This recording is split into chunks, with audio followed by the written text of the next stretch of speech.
I'm Woodbridge from Inverloch, President of the Inverloch Clock Tower Committee. I'm standing alongside the replica of the historic ketch Ripple.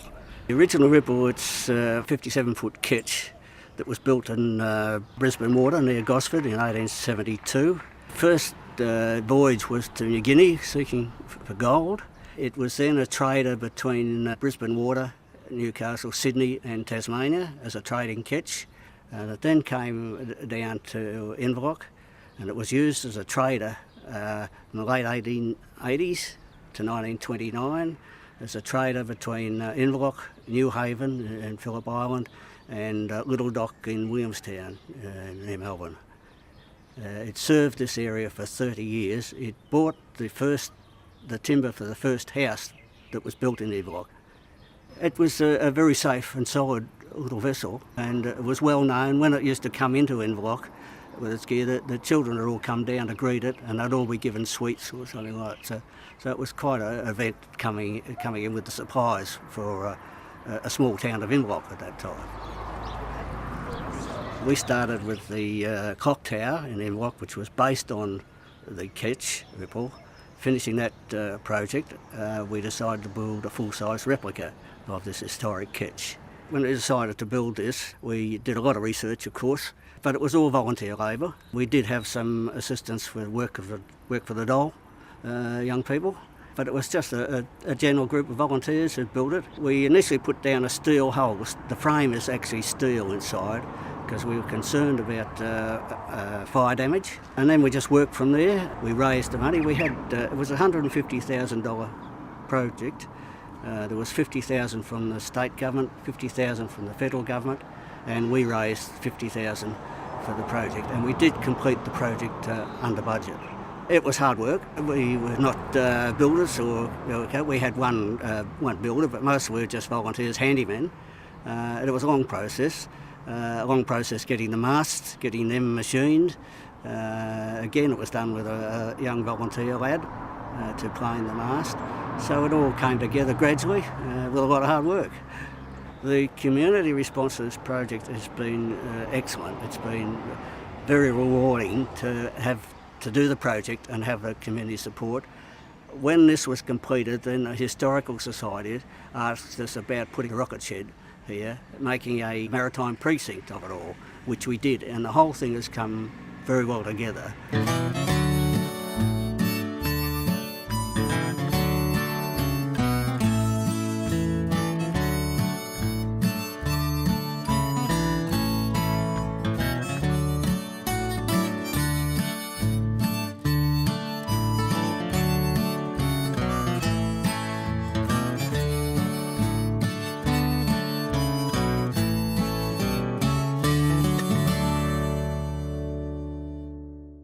Well, I am Eulalie Brewster, a member of the Inverloch Historical Society.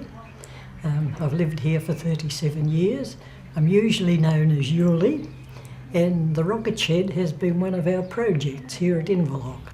Well, the shed originally was about 100 metres up the road towards the town from 1900 on or thereabouts, and the Rocket Brigade used it, stored in it all their equipment for their practices each Thursday night. And it was good pay for the local people who came, some farmers, some town people, until Second World War, and then there were more modern methods of rescuing people than firing a rocket. And in the 1960s, when the yacht club was formed here at Inverloch, it was shifted to their yard so that they could use it as a storage space. It was there until about 5 years ago, and then we found that our secretary's husband was a man who could take on as project manager to restore it. So she made the correct grants to Canberra. We got a very good grant from them, $25,000. Bass Coast Shire also gave us $5,000, and other people have helped.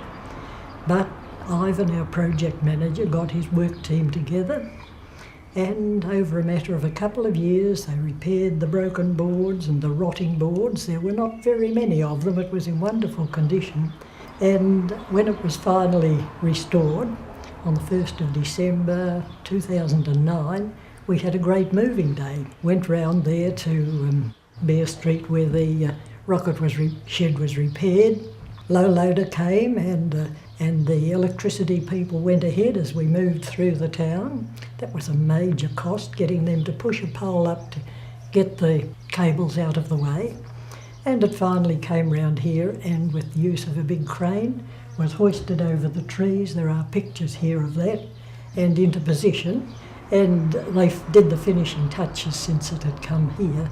Lights have been put on, and the painting was done before it came round here. And now we're very pleased to think we can nearly open it to the public.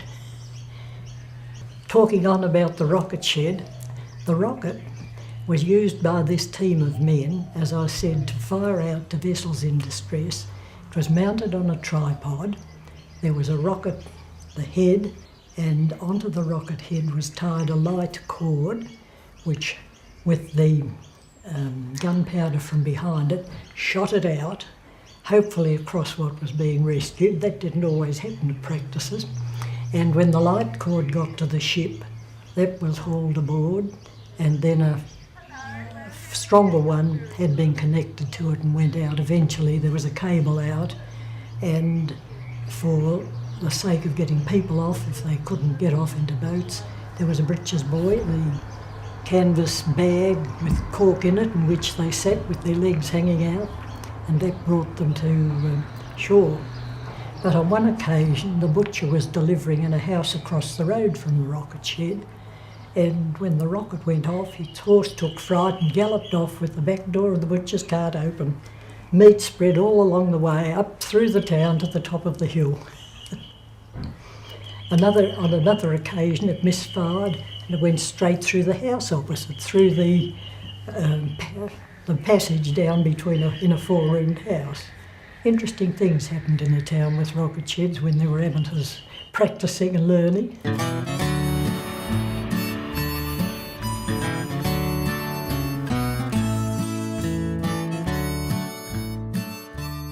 Well, I actually was born in Melbourne, lived there and trained as a teacher, and at 18 went to the country, eventually married a dairy farmer, and we were near Leongatha. We joined the Historical Society there, and then my husband got a job putting in milking machines and motors, engines, because he'd done that during the war. We finally found our own farm. After we'd reared our 4 children, we retired down here. And I've had a wonderful life at Inverloch. Did a lot of travelling while he was still alive, and I've done some since. I've been very lucky.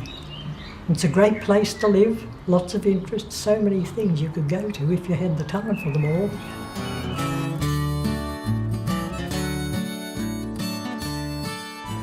Every country town has history. Inverloch is no different to that. There's a lot of history here. When you talk to the old people, they'll tell you history of the places. One of our members was born in Inverloch. He's now 83. He was excellent with his searching out the project. And the Ketch Ripple is the history of Inverloch. It carted the goods for the town. It brought in building material. It took wares back to Melbourne to be sold. So it is the history of Inverloch.